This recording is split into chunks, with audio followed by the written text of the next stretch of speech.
How you guys doing? Well, it's Friday. Hang- I don't know what day it is really, but Let's say, does it really matter? nope. Hanging in. How are you? So I don't think we're live, actually. I was gonna say I don't think we're live at all. Oh, that's all right. Well, We're live. I'm looking at us. Yay, we're live! technology, Love it, love it. So how are you guys doing? better Surviving. Friday. I know Surviving? when I talk about it in day increments. Like yesterday was good. Yesterday was bad. Today was better. I think that's all we can do. I mean, isn't it like one damn moment at a time at this point? Literally, like it's kind of like I do the days, but then it's also like morning and afternoon, and then I get to go and do it all over again. And so that's kind of how I'm breaking it down. So I have to ask you guys, what is getting you through? Because I'm all ears. Like, is it certain shows on Netflix? Is it just like going for walks? Like, Sarah, how are you getting through? And I'll ask you the same question. I think it is truly different every day and every moment by moment what I choose to use as an outlet or a comfort or a support.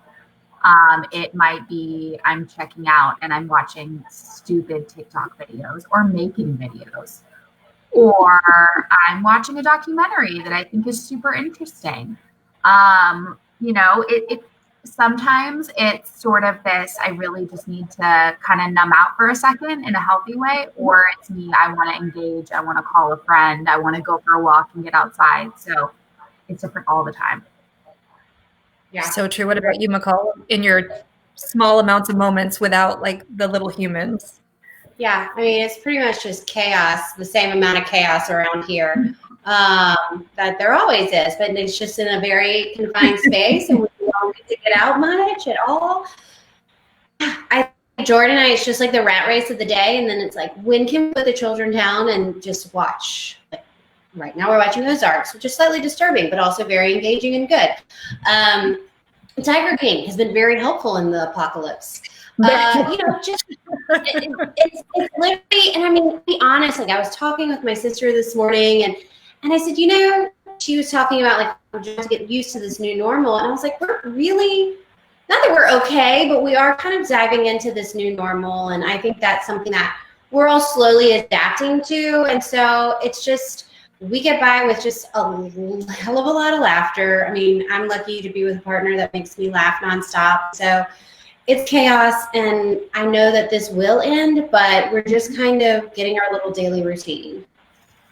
That's such a great great perspective. So I think that, I mean, if it's okay with you, first let me introduce Sarah.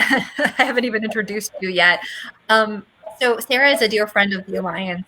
We get so many opportunities to work with you through your role at Center for Discovery, but also for all of your work and like soon to be joining our Alliance family as an Orlando affiliate. So we want to share a little bit about who you are, as much as you feel comfortable sharing, and why you do the work you do and why you're so passionate about the work you do.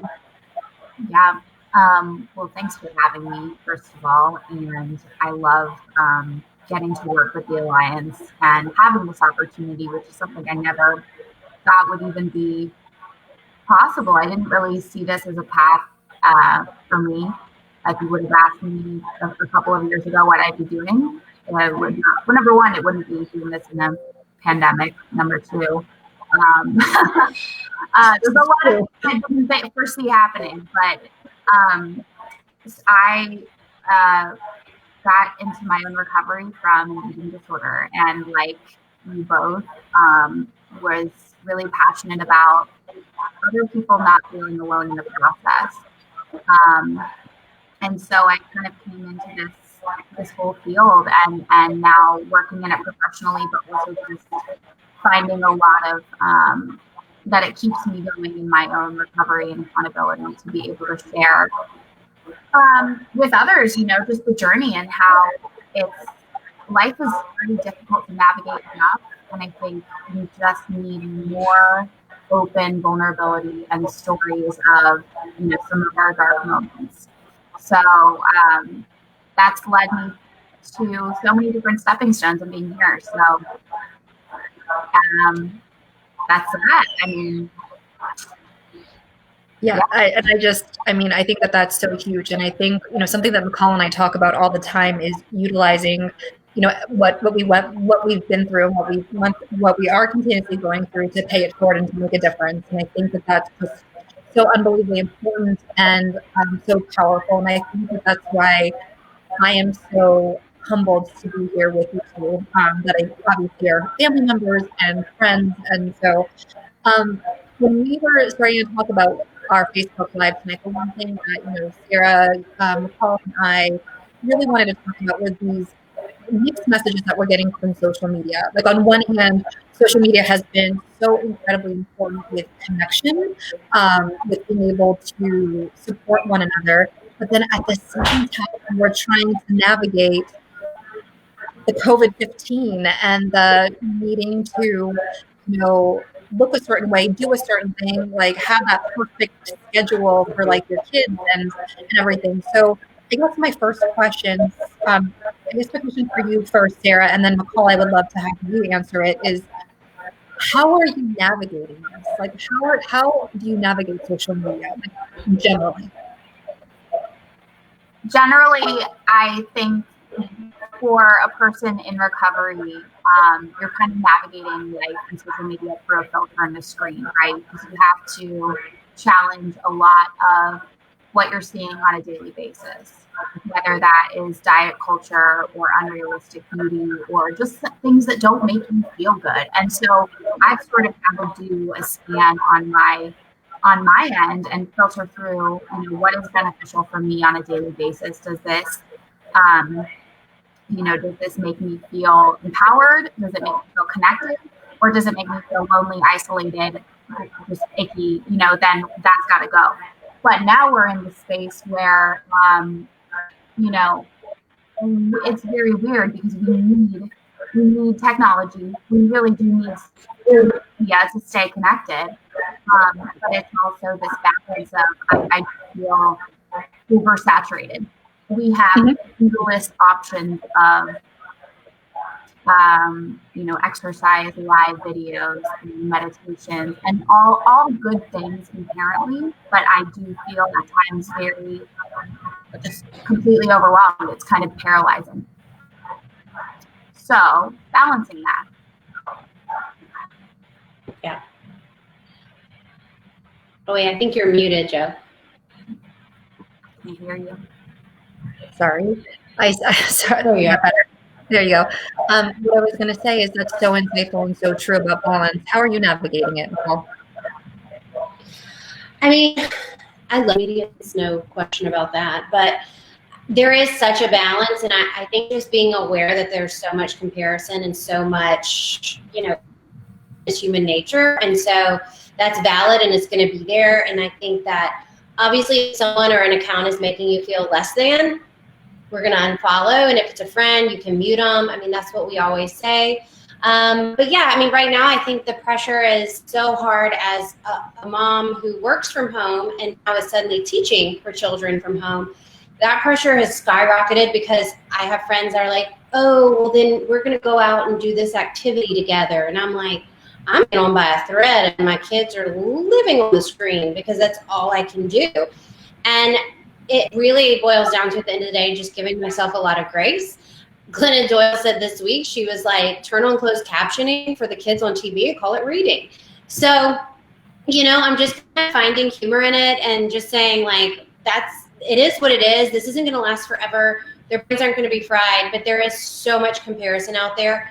And I think, as we also look at like the quarantine 15 that we talked about the other day, that is so infiltrated everywhere. And so how can we combat that with messages of self-love and really trusting your body in this process of like knowing that your daily routine is suddenly came to a halt. And so, yeah, there's a lot of grace that has to happen there and validation that like, this is really hard. And there is going to be some anxiety around comparison. And I feel it every day. And so I think it's just acknowledging it, feeling it, and then saying, I'm doing the best I can with what I have. And I think that can be so empowering. It could also be very, very difficult, because I don't know about you guys, but I still have that internal voice that says, and but, like, yeah, I can preach it for other people, and but, in a sense, again, coming down to the fact that, like, I'm the exception to the rule. So how have you given yourself grace? Like, we talk about giving ourselves grace. How do you give yourself grace to not compare and to not do everything on your checklist? Valid. Totally valid. And I mean, like, one thing I always say is, like, I never want to come across as like shitting rainbows and unicorns, because that's just not life. It's not recovery. And so I think in this, as I say, giving myself grace, I mean, I really do that by truly just acknowledging that the anxiety is there, and then saying, I am doing the very best that I can. And sometimes the very best that I can is going to look completely different from someone else's, but that doesn't make me less than. And even though something in my head, that gremlin is always going to be in your head. It's always in my head telling me that I'm less than, telling me that I'm not a good enough mom, that I'm not good enough at work, that I'm not a good enough writer, you just name it. And so, they just sit there in the bus, and I'm like, hey, gremlin, what's up? But also, like, I'm going to keep living my life, and I'm going to keep, reminding myself that I am doing literally the best that I can. And everybody's life looks differently. And we have to remember that when we look at Instagram, when we look at social media, half that shit is filtered with, that one activity that they did with their kid that day. And sometimes I post it, and I try my best to be like, I did this with my kid, it was fun. And they've been on their iPad for 67 hours. So there's balance, but I think it's just acknowledging that there's a lot of stuff that's being filtered, and we're all doing the best we can.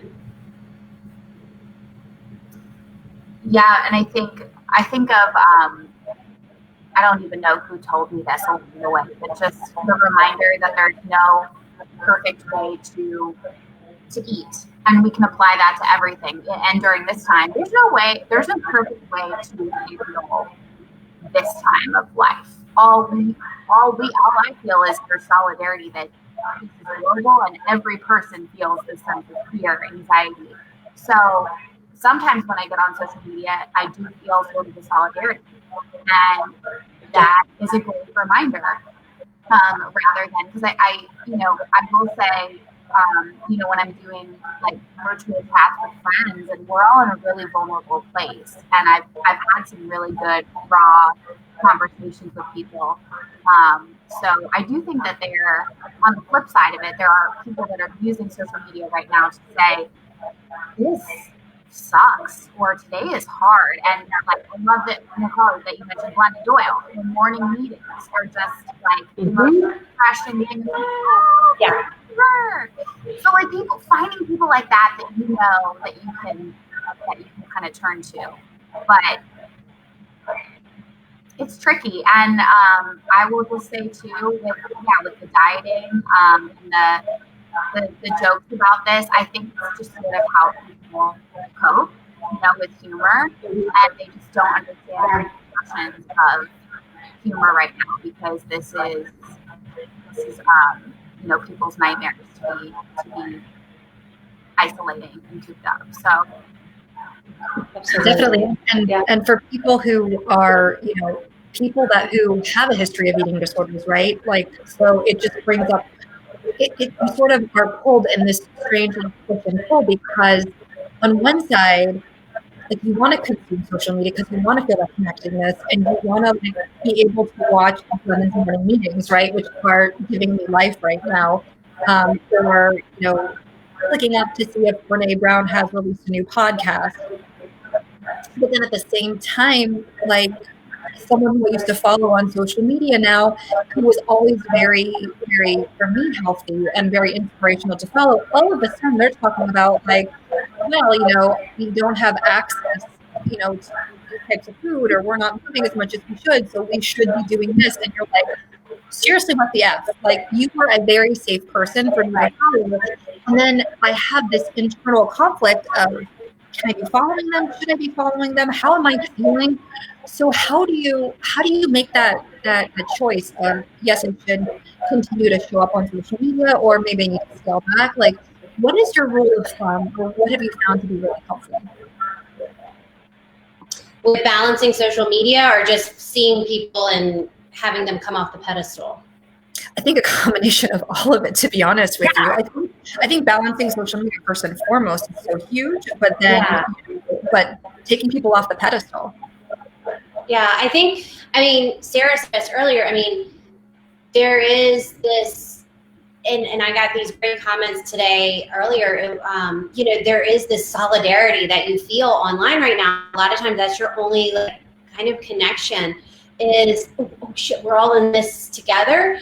And so I love seeing those folks in whatever capacity, whether it's mom, eating disorder recovery, or, you know, whatever it is, that are like, oh my God, this sucks and this is where I am. And they're just really being authentic. I think there's such beauty in that. And there are the folks that can be really unhealthy, and we can be spending a lot more time than usual on social media, which just fires up the whole thing. I think there's definitely balance. I think there's definitely like times of like turning off your phone, walking outside, getting some fresh air, and trying to get that balance. I am probably one of like the not so great people at that balance, because I'm always connected in some way, shape, or form. And I just am. And I think part of it is because I love that, and I love that connection, and I love sharing with people that I follow and that follow me. But yeah, I think that there is a time, you know, and at the end of the day, like Jordan and I both work really hard to like turn off our phones and like put them on the coffee table and like watch something mindless.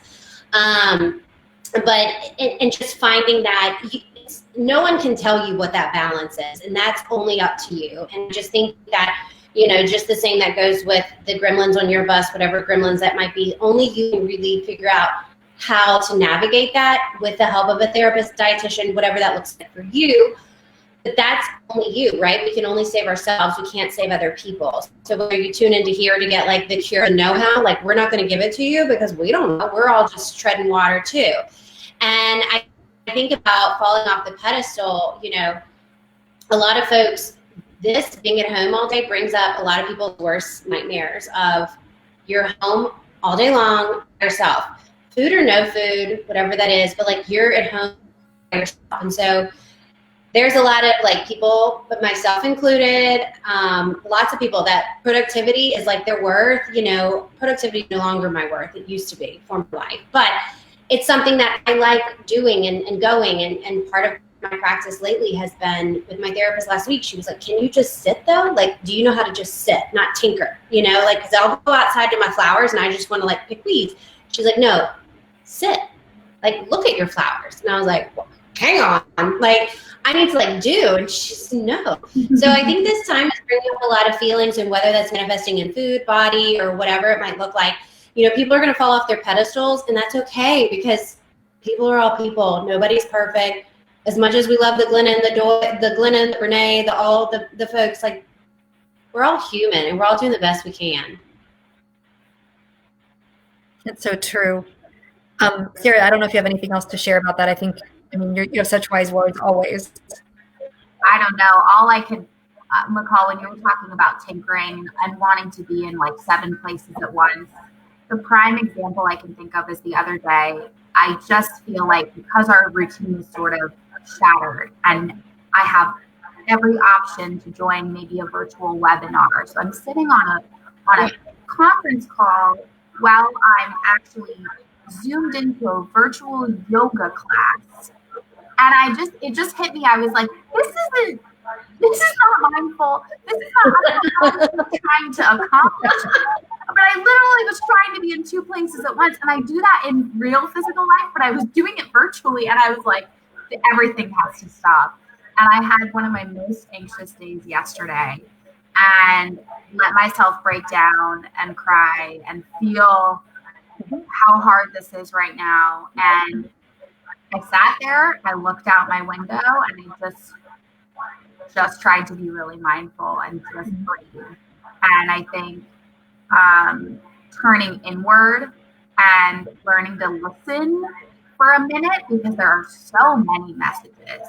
And I think for me, it's like there are other people trying to be helpful, and I appreciate that. But there are always going to be opinions, and if for me, if I'm not grounded and asking, what do I really need, rather than just saying I should be doing this, I can't be my truest self.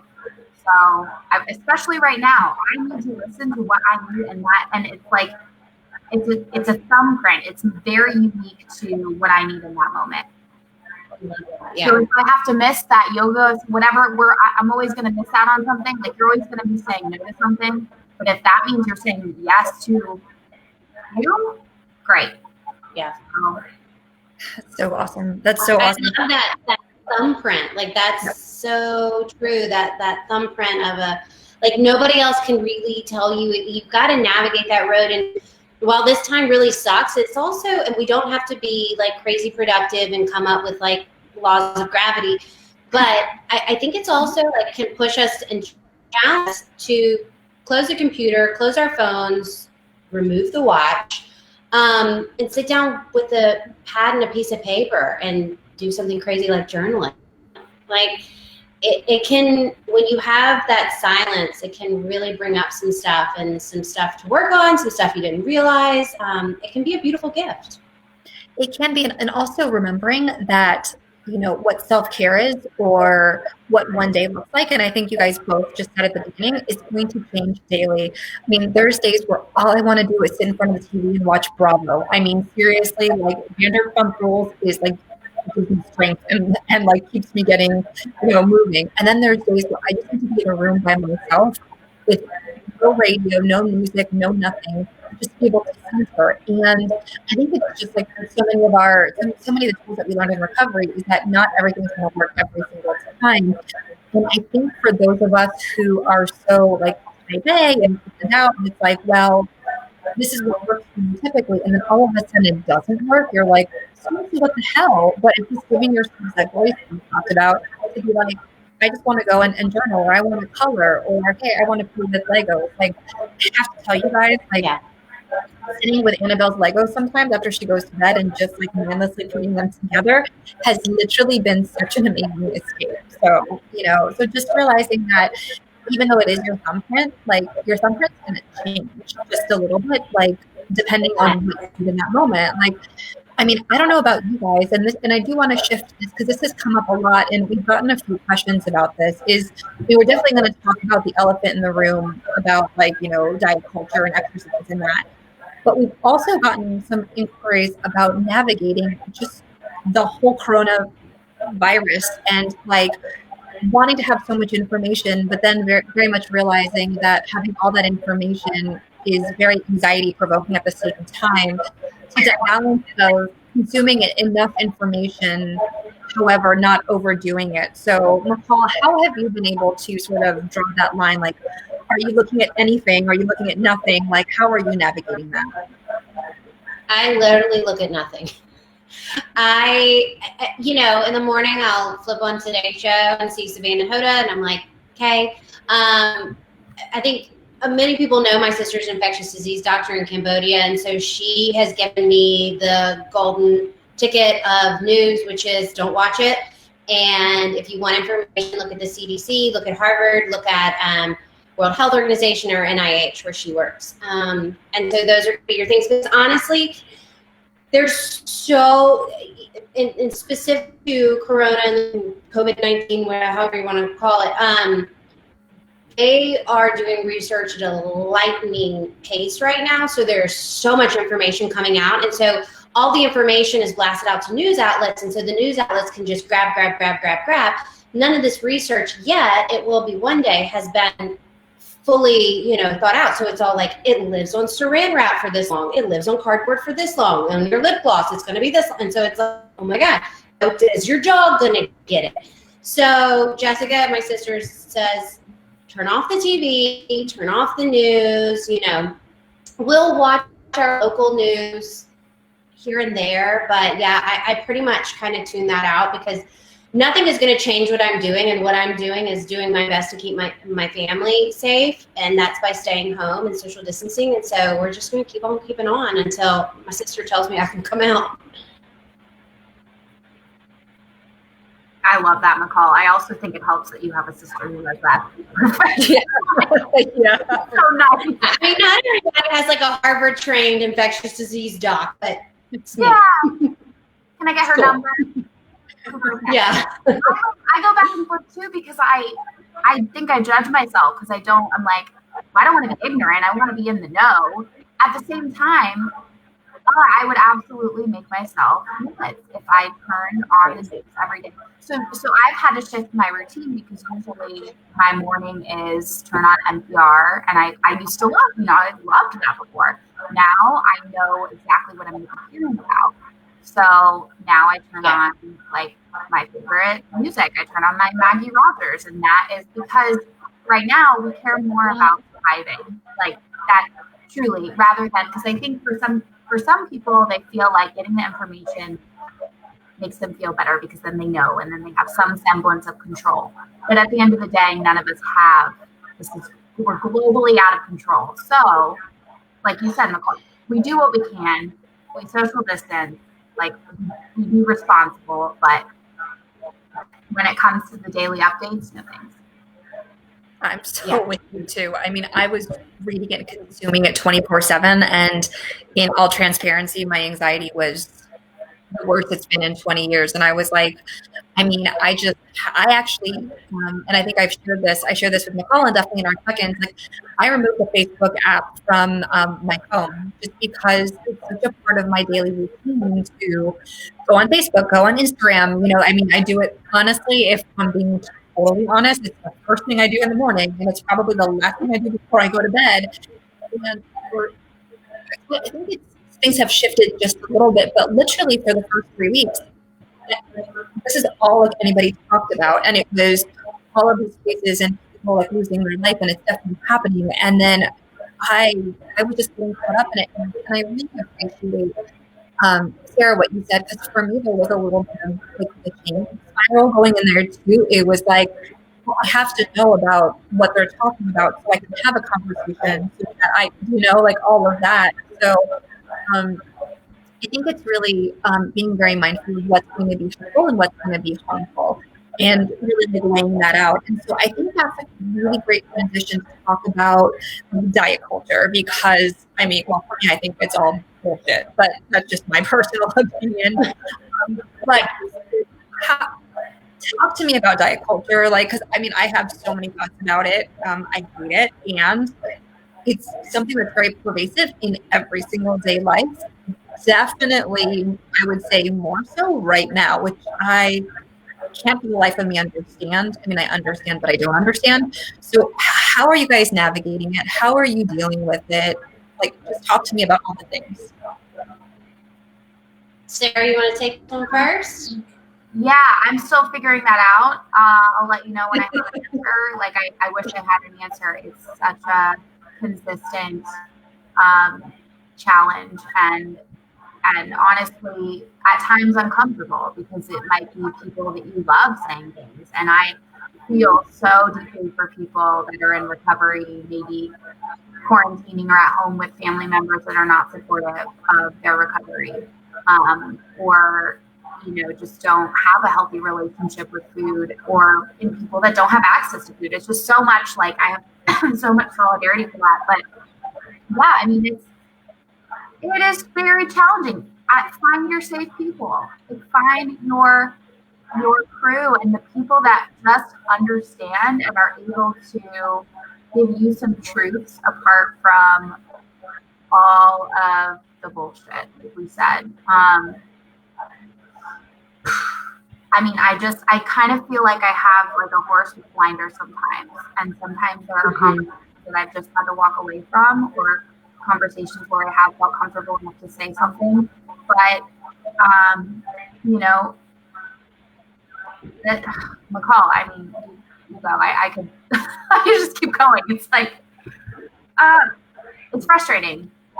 Yeah, it's super frustrating. And I think there's the folks those of us in recovery, and we've been so exposed and have seen the underbelly of the diet culture and how ineffective and harmful it can be personally. And so, that is something that we all know when we can, there's such a great anti-diet, body positive world out there that we can make sure that we're following and unfollowing and doing all of those things, and it can still hit us because it's hitting us from all angles. And I feel like we were talking about earlier, you're home, whether you're by yourself or like your daily routine's gone, so all that is ripped out from underneath you, and so you're stuck staring at your pantry and your body. So it can bring up a lot of stuff, and then you see something about diet or whatever, it's like that's your golden ticket. It looks so good. And I mean, even as someone 10 years in recovery, like it can be very mesmerizing and very, oh, well, maybe I could, but I know as part of my recovery, like that's not worth it because the life I'm living is so much greater than tiptoeing into that world. And I feel very passionately about helping folks that have never been exposed to the underbelly of the diet culture to help them understand that these are all little quick fixes that aren't going to fix anything. And they're just going to still leave you the exact same person as you are. And that person is amazing. And yes, I can sit here and say that and sound like a PBS special. You're amazing. You're awesome. You're beautiful. But none of that is normal this day and age, which is crazy. But, so it's something that I think in combating it in my life, I obviously unfollow all the things. I don't follow them to begin with. But I also have friends that do the keto, that do the this and do the that. And I kind of take a moment and feel bad for them because I'm like, I'm going to be over here eating my carbs. Good luck with that cauliflower pizza. I'm going to enjoy mine. So peace. But yeah, I think it's just almost like it's a balance of almost not making fun of those I love, but like making fun of the diet culture, calling it for what it is, making fun of it, just really holding up a mirror to it and then putting my life in the line for it and saying like, going on a diet is not worth the life that I have built for myself and cultivated for myself because it is such a slippery slope and it's not going to fix the anxiety that I feel about being totally and utterly out of control about what is happening in our lives. And I think that is coming up for everyone eating disorder or not right now. Absolutely. And the one thing that I always come back to is we've talked about this a lot on Monday nights is because, I have lived experience, you both of you fabulous women have lived experience as well. Diet culture, cleanses, whatever bullshit they call it, it's just not an option for me. I can't touch it with a 10-foot pole because for me, like the moment that I prescribe to one of those, like it's a one-way ticket back to my eating disorder. And I'm sorry, like I've come so far to not be just come this far. And that's really what I tend to remember, like try to remember is that, and also I do feel very compelled to say this. I want to give our listeners space to be frustrated about it because, every once in a while something will come up and like just that part of my brain's like, oh, like that sounds like it would do good.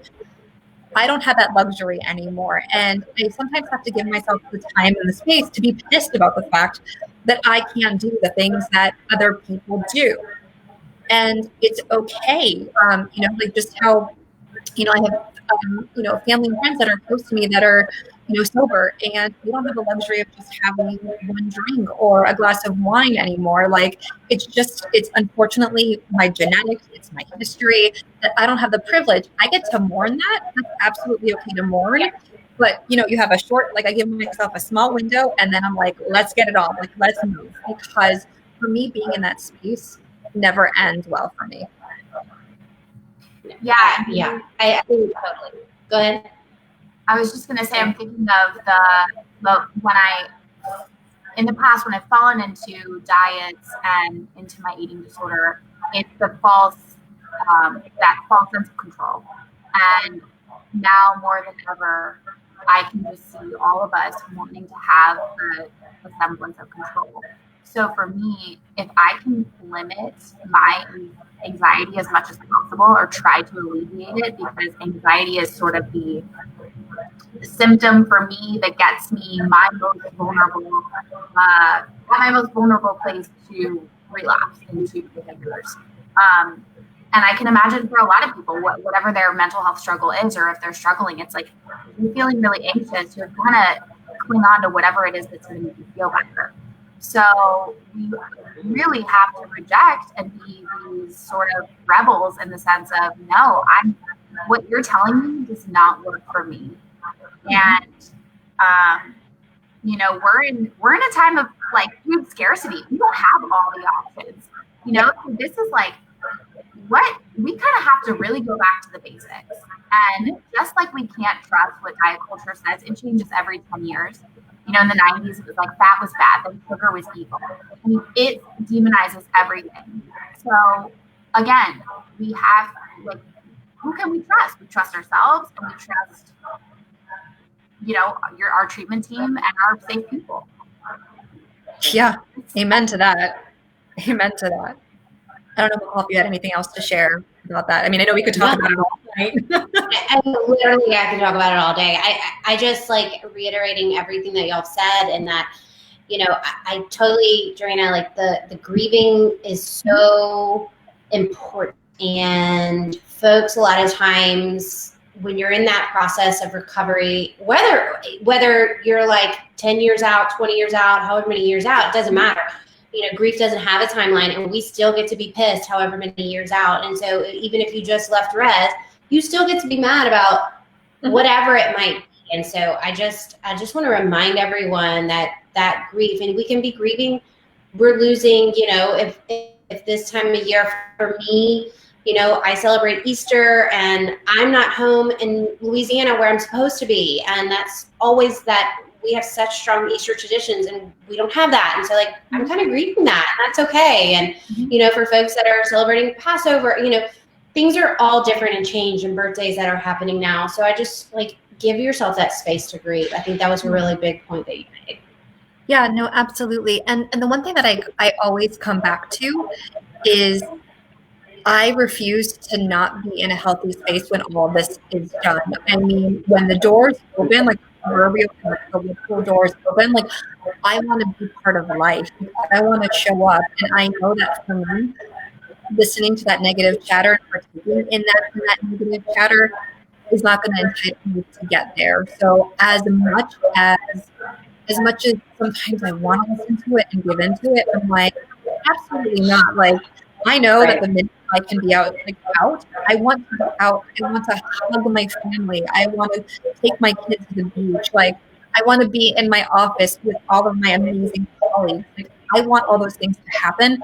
And so I ask our listeners to think about, even though we talk about being in the moment and being in the now, walk it out five or six steps. Like, what happens if we start to engage in the diet culture? Like, then we start engaging our eating disorder again. And then, and please hear me.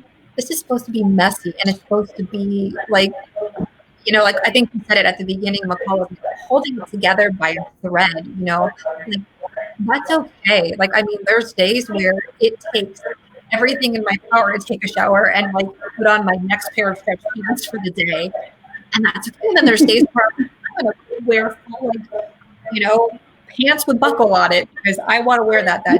On the other day, I still haven't put on buttons. I've done it once, so little win for me there. But just like encouraging our viewers to sort of walk it out and think about what that step would look like if we did listen to it. I guess my last question before we wrap up, and there's been so much amazing conversation going on in the thread, and positive and amazing feedback. Thank you guys so much for everything that you're saying.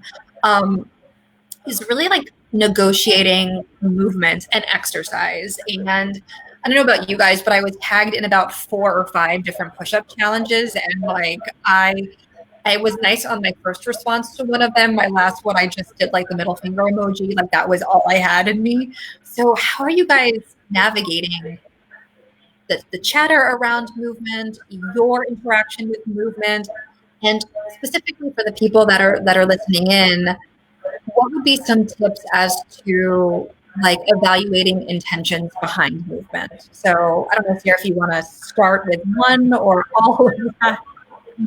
I'll touch on intentions behind movement. because I have had a really tumultuous love, hate, abusive relationship with movement and exercise. And for me, it was always a means to an end. It was always a punishment. And some of that I credit to my eating disorder. Some of that I credit to culture and media and the pressure that we feel all the time.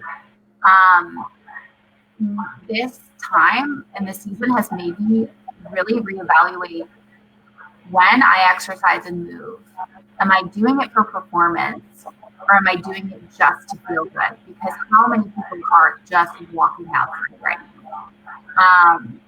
Because they just want to feel the sun and move their body. And so it's made me look at myself and say, wow, I have really latched onto this type of exercise routine. Maybe we can, let's practice some flexibility here.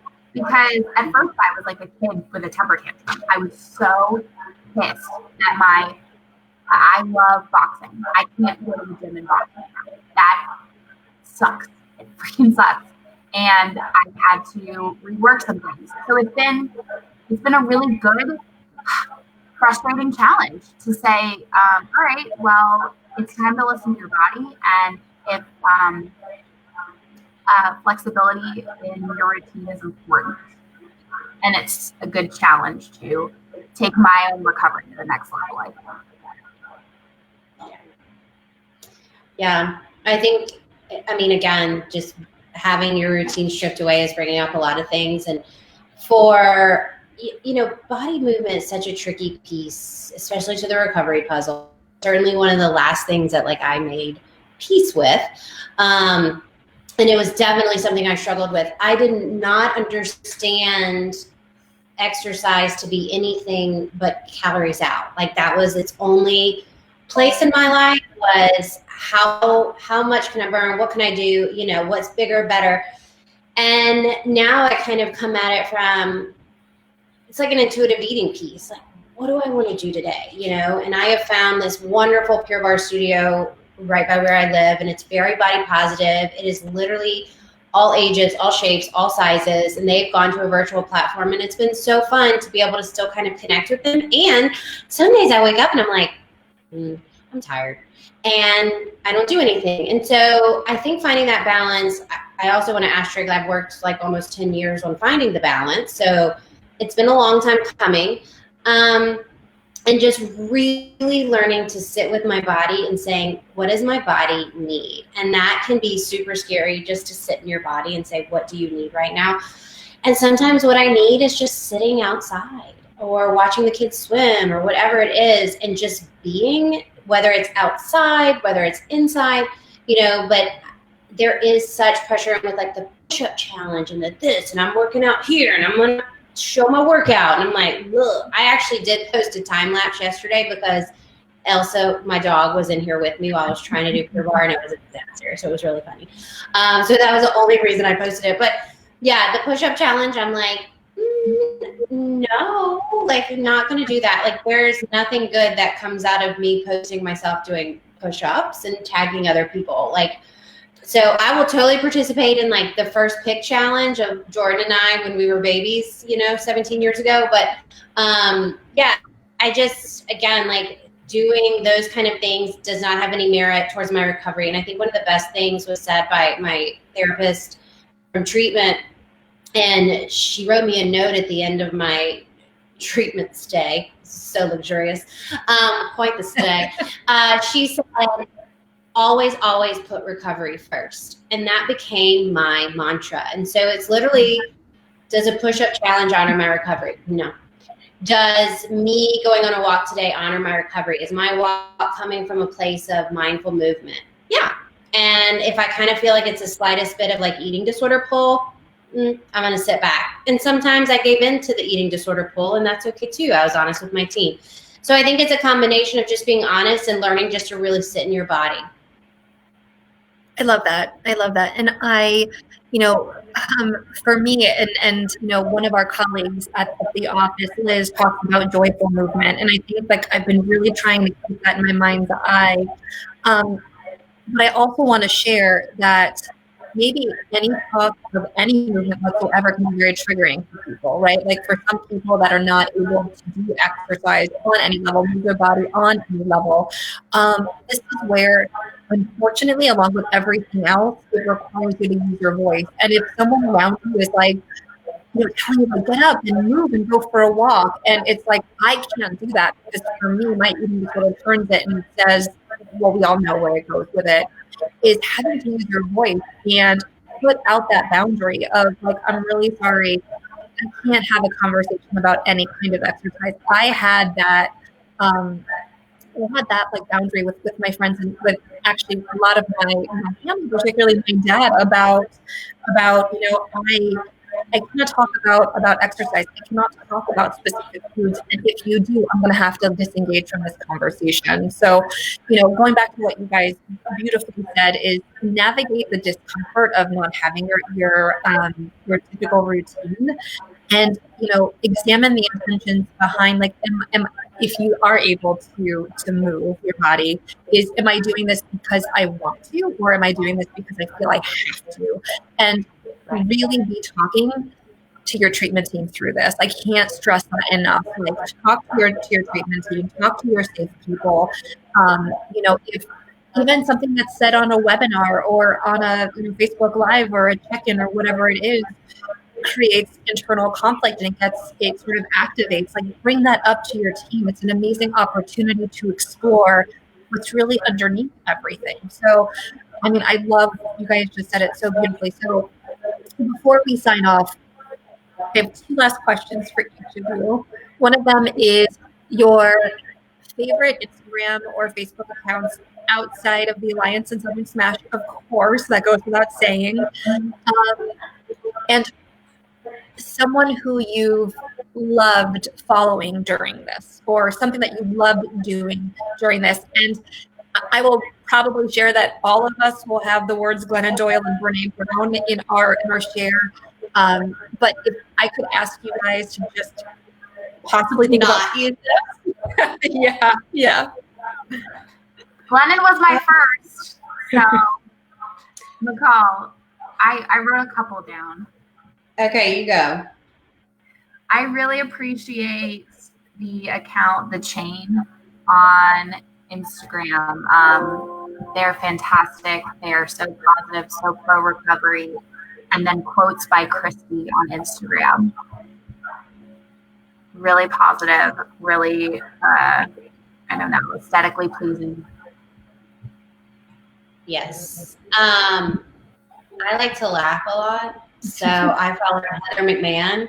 She's fucking hilarious and so funny. And she sometimes says things that are, not, she is very body positive, but she pokes fun almost at fad diets and things like that. And so it's actually hilarious, but she's not necessarily like a body positive account. She's just a breath of fresh air and freaking hilarious. So, she has truly been just kind of that, just a good giggle. And she just got a puppy. So, you can't go that. I still have to echo that. Like, for me, like, my every night, and like, and Max rolls his eyes. So there's a fashion consultant. His name is Brad Gorowski, and he does this thing called Brad Bucks with Gary, his husband, and that has it's just been everything. Every night, I just, you have to follow him if you don't. Okay. He's just hysterical. So I think we lost Sarah. I think she dropped off of that. So I will keep watch. Hopefully she's able to pop back on. But I just want to really, McCall, it's always such a gift to talk to you. Clearly I talk to you like today, but and Sarah, if you're not able to hop back on, I love you to pieces. So glad to have you in our world. A few quick last items, just to remind everybody that we have our free check-ins that happen on Saturday mornings at 11 a.m. Eastern Standard Time, and on Monday evenings at 7 o'clock p.m. Eastern Standard Time for individuals that are recovering from eating disorders, and then Wednesday evenings at 7 o'clock p.m. Eastern Standard Time for friends and family. other thing I wanted to just say is we have a myriad of different Facebook Live events and Instagram Lives. Where we have some amazing content coming up. I know, Nicole, you're going to be speaking with Rachel Porter from Carolina House. I'm going to be speaking with Skylar, from Montana Affiliates, just about, navigating this time and times in general as being a transgender individual. So I'm just really so excited to have my friends, my colleagues, to be able to spend this time. And we'll time. be on Instagram Live too next week with Caitlin Oashi. It's going to be awesome. So yeah. definitely please follow. Do something amazing for yourself this weekend, whether it's just, hanging out and coloring or journaling. So please join us in the check-ins if you need it. Call the Alliance if there's anything we can do to take care of yourself and have an amazing weekend. And thank you for being part of our night. Bye, my friends. Bye. Thanks. Bye.